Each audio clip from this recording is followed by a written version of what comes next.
अगिया लगवले बारू सब कर पानी छोड़वले। जियल चाहे जमाना ऐसन कहवन टानिक देखवले। तू का कर बजान रे तू अगिया लगवले बारू सब कर पानी छोड़वले। पियल चाहे जमाना ऐसन कहवन टानिक देखवले।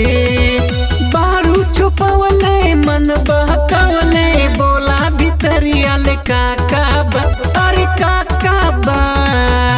तो सुनो ढोढ़ी के ऊपर कुछ औरे बा कमर के नीचे कुछ औरे बा। ढोढ़ी के ऊपर कुछ औरे बा कमर के नीचे कुछ औरे बा। बुझला? अच्छा ये बात है।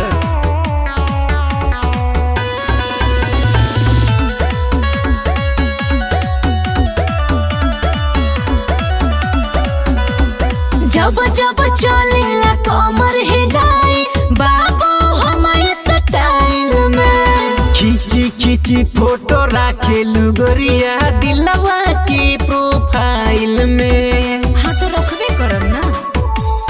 सुनो और जब जब चलेला कमर हिलाई बाबू हमारे स्टाइल में। खींची खींची फोटो राखे लुगरिया दिलवा के प्रोफाइल में। लागल बा झटका दिल मोरे अटका ऐसन तोहर इस्माइल बा इस्माइल बा। ढोढ़ी के ऊपर कुछ औरे बा कमर के नीचे कुछ औरे बा।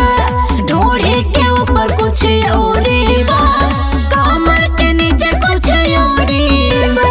अच्छा अरे का हो?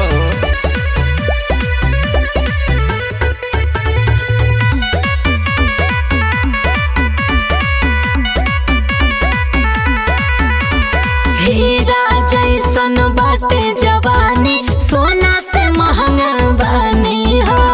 नाजुक कली जैसन बारू चिकनाई दिनेश के मन कैसे मानी हो। अच्छा ये बात हो। अरे हाँ हो। और हीरा जैसन बाटे जवानी सोना से महंगा बानी हो। नाजुक कली जैसन बारू चिकनाइल संगम के मन कैसे मानी हो। छुए दरनिया सुघर बदनिया सजल दुकान और दौरी बा अरे दौरी बा। ढोढ़ी के ऊपर कुछ औरे बा कमर के नीचे कुछ औरे बा। ढोढ़ी के ऊपर कुछ औरे बा कमर के नीचे कुछ औरे बा। अरे का चीज है तनी दिखा दा।